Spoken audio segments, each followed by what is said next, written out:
ዛሬ የምንገኘው በምስራቅ ሐረርጌ ዞን ውስጥ ነው። ትናንት የዱር ፈረሶች የማየት እድል አግኝተን ነበር። ያንን ስናይ በምስራቅ ሐረርጌ በርከት ያሉ ቦታዎች እንደዚህ ያሉ ኬቮች ከሺህ ዓመታት በፊት የነበሩ እንዳሉ መረጃ ስለደረሰን ይሄኛውን ኬቭ ለማየት መተናል። አሁን ወደ ውስጥ ወደ 500 ሜትር የሚጠጋ ተጉዘናል። ከጀርባዬ እንደምታዩት 30 ሜትር ርዝመት ያለው ውብ የሆነ ስፍራ ይታያል። እንግዲህ ይህ ቦታ ሰፋ ያለ ጥናት ይጠይቃል። እንዴት ተፈጠረ? ሰዎች ምን ሚና ነበራቸው? እንዴትስ መልሶ አሁን ወዳለበት ሁኔታ ተቀየረ የሚለው ጥናት ይፈልጋል። ግን ኢትዮጵያ ገና ታውቆ ተዝቆ የማያልቅ ታሪክ ሀብት እንዳላት አንዱ ማስረጃችን ይህ ኬቭ ነው።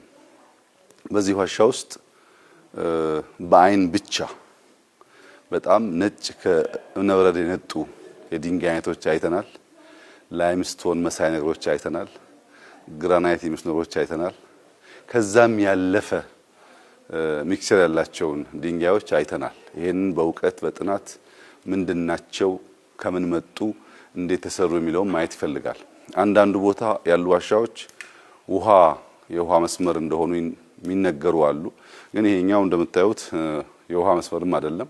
እንዴት ተፈጠረ፣ እንዴት ተሰራ፣ ሰዎች ምን ሚና ነበራቸው የሚለውን ሙያተኞች በግርድፍ ሳይሆን በእውቀት እና በጠራ ዳታ ማጥናት ይኖርባቸዋል። ግን ምስራቅ ሐረርጌ የገባኝ ነገር መሰረተ ልማት ከፍተኛ ችግር ቢሆንም ብዙ ዋሻዎች፣ የዱር ፈረሶች፣ ዝሆኖች፣ የተተከሉ ድንጋዮች በብዛት የሚታዩበት ፍልውሃዎች ያሉበት ይሄ ሶማሌ ሐረሪን ጨምሮ ያለው ቀጠና መሰረተ ልማት ቢሰራለት ብዙ ሊመረመሩ ሊታዩ የሚችሉ ሀብቶች እንዳሉ መገንዘብ ችያለሁ። በተለይ ማርብል፣ ግራናይት የመሳሰሉ ውድ ድንጋዮችን በሚመለከት ይህ አካባቢ በብዙ ሀብታም እንደሆነ ማየት ችያለሁ። እንግዲህ የዛሬው እይታ ከመስማት የዘለለ እውቀት ለመፍጠር ነው። ከዚህ በኋላ ሙያተኞች ተጨምረውበት በሚኖረው ጥናት መሰረት እንዴት አድርገን ወደ ልማት ወደ ሀብት ቀይረን የዜጎቻችንን ሕይወት እናሻሽላለን፣ የሀገራችንን ሀብት እናሻሽላለን የሚለው ጉዳይ የቤት ስራ የሚሆን ይሆናል። ትናንት በሐረሪ ክልል የነበረን ቆይታ እጅግ አመርቂ ነበር ማለት ይቻላል። ጀጎልን አይተናል። ጀጎል አምና ካየነው በእጅጉ ተሻሽሏል፣ በእጅጉ አምሯል። ለማየት ለሚሹ ሰዎች የተሻለ ስፍራ ሆኖ ተሰርቷል። ቀሪ ስራዎች አሉ በሚቀጥለው ጊዜ የሚሰሩ። ግን ሐረር ወደ ነበረ ስሟ፣ ወደ ነበረ ክብሯ፣ ወደ ነበረ ገናናነቷ የመመለስ ጉዞ እንደጀመረች ያመላክታል።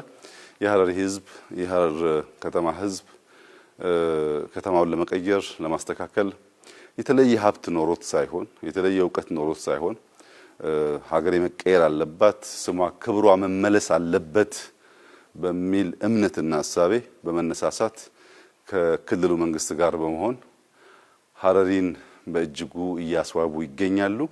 የሐረሪ ክልል ውበት ከምስራቅ ሐረርጌ ተነጥሎ የሚታይ አይደለም። በጋራ የሚኖሩ ህዝቦች፣ የተዋለዱ ህዝቦች ናቸው። እዚህ ያለው ሀብት እዛ ካለው ሀብት ጋር ሲተሳሰር፣ እዚህ ያለው የሂውመን ካፒታል እዛ ካለው ጋር ሲተሳሰር ተሰናስሎ የሚወጣ ነው የሚሆነው።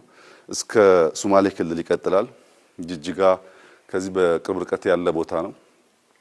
ሸበሌ የሚባለውን ፍልውሃ አካባቢ ማልማት ስንችል ጅጅጋን፣ ሐረርን፣ ምስራቅ ሐረርጌን እዛ ማል ያሉ ሀብቶችን ደምሮ ለማንሳት በእጅጉ የሚያግዝ ይሆናል። እንግዲህ አቅም በፈቀደ መጠን እየታየ እየተጠና የሚሰራ ይሆናል። ዛሬ ባየሁት ነገር አሁንም ኢትዮጵያን አውቀን እንዳልጨረስን፣ አሁንም ሀብታችን ተዝቆ እንደማያልቅ፣ ብዙ መማር፣ ብዙ መድከም፣ ብዙ መጓዝ፣ ብዙ ሰርፍ ማድረግ፣ ብዙ ኤክስፕሎር ማድረግ እንዳለብን የሚያመላክት ጉዳይ ነው። ብዙዎቻችን ሀገራችን ሳናቅ የሀገራችንን በቂ መረጃ ሳይኖረን በሰው መረጃ ተንተርሰን በሰው ዳታ ተንተርሰን የምናወጣቸው ፖሊሲዎች የምናወጣቸው ስትራቴጂዎች የተሟላ ለውጥ ሊያመጡ አይችሉም።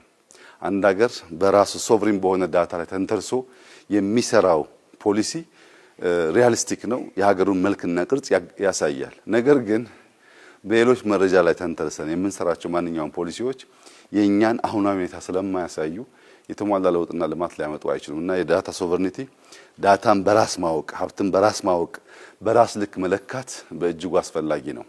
አንድ ሀገር የራሱን ሀብት የራሱን የተፈጥሮ ጸጋ በራሱ ማየትና መለየት ሲችል ልክ መስታወት እንደማየት ነው። አንድ ሰው መስታወት ሲያይ በተቃራኒ ቦታ የሚመለከተው ነገር ሙሉ ቅርጹ ምልክቱን ነው። ነገር ግን ከሌሎች ዳታ ስንወስድ መስታወት ሳይሆን እንደተቀባ ቀለም ነው። አንድ ሰው የፈለገበት ጥቁር ከቀባ ጥቁር ቀለም ይታያል፣ ነጭ ቢቀባ ነጭ ቀለም ይታያል፣ አረንጓዴ ቢቀባ አረንጓዴ ቀለም ይታያል። ያ የተቀባው ነገር ከጀርባው ያለ ማንነቱ እሱ ላይሆን ይችላል። ከውጭ የሚነገረን የተቀባ ቀለም ነው። እውነተኛ የኛ ዳታ፣ እውነተኛ የኛ ሀብት፣ እውነተኛ የኛ ታሪክ አይደለም። እውነተኛው የኛ ታሪክ እኛ በተገለጠ አይን በበራ አእምሮ ስናይ እንደ መስታወት ሪፍሌክት የሚያደርገው ብቻ ነው። ያ እንዲሆን ደግሞ አዋቂዎች፣ ምሁራን፣ ሀገር ወዳድ ዜጎች እንዲህ ባለው ስፍራ በመድከም በመሄድ ሀገራቸውን ማወቅ የሀገራቸውን ሀብት በትክክለኛው መንገድ ማጥናት ያስፈልጋል። አሁን ኢትዮጵያ ውስጥ ያለው ችግር ይህንን ኬቭ በሚመለከት መረጃ ብፈልግ ኤክስ ወይም ዋይ ሀገር እንዳለው ነው የሚባለው። ኤክስ ወይ ዋይ ሀገር ባሻው መንገድ የሰራው ትርክት የቀባው ቀለም የኢትዮጵያን ገጽ አያሳይም። ኢትዮጵያውያን በራሳችን ሀብታችንን ልካችንን አውቀን በእኛ መንገድ መግለጥ የማንችል ከሆነ ሰዎች የእኛን ልክ በሚፈልጉት መንገድ እንጂ እኛ በሆነው መንገድ ይገልጣሉ ማሰብ የዋህነት ነው እና ይሄ በጣም ሲቪሊቲ ያለበት ኤንሸንት የሰው ልጅ መገኛ በጥንት ዘመን ብዙ ታሪክ የተሰራበት ሀገር መሆኑን ያመላክታል። ይሄ አሁን ያለንበት ቦታ ከባሌ 2 ወረዳ ገደማ ቢርቅ ነው፣ የተቀራረበ ነው። ምንድነው ዘሆል ኤሪያው ላይ የነበረው ስልጣኔ ዕውቀት፣ በዚያ ዘመን የነበሩ ሰዎች እንዴት ያስቡ ይሰሩ ነበር፣ ከተፈጥሮ ጋር ተዋህደው ይኖሩ ነበር የሚለውን ትንሽ መለስ ብሎ ቆም ብሎ ማጥናት ማስተዋል የሚፈልግ ይመስለኛል። ለማንኛውም እኔ የተማርኩት ነገር ኢትዮጵያ ሰሜንም ደቡብም ምዕራብም ምስራቅም ቢኬድ ጥንታዊት ናት። ተፈጥሮን መቀየር መስራት የሚሹ ጀግኖች ህዝቦች የነበሩባት ሀገር ናት። ኢትዮጵያ ሀያል የነበረች ሀገር ናት። ትልቅ ሀገር ናት። ያ ቢሸፈን ቢቀባ ቢቀበር በተሟላ መንገድ ሊጠፋ አልቻለም። ቅሪቶች አሁንም ይታያሉ። እነዚህን ቅሪቶች አይቶ አቧራ አራግፎ የነበረው ቅርጻችን፣ አቋማችን፣ ቁመናችን ለመያዝ በትብብር በመደመር በማስተዋል ወደ ውስጥ በማየት መቆም ያለብን ጊዜ አሁን ይመስለኛል። እኔ ብዙ ተምሬበታለሁ። እንግዲህ መማር የሚፈልጉ ሰዎች መተው ቢያዩ ብዙ እውቀት ይገበያሉ ብዬ ተስፋ አደርጋለሁ። ወደ ኋላ መለስ ብሎ ማን ነበርን ከየት መጣን የሚለውን ለማወቅ እድል የሚሰጥ ይመስለኛል። በበኩሌ ዛሬ ባየሁት በጣም ደስተኛ ነኝ።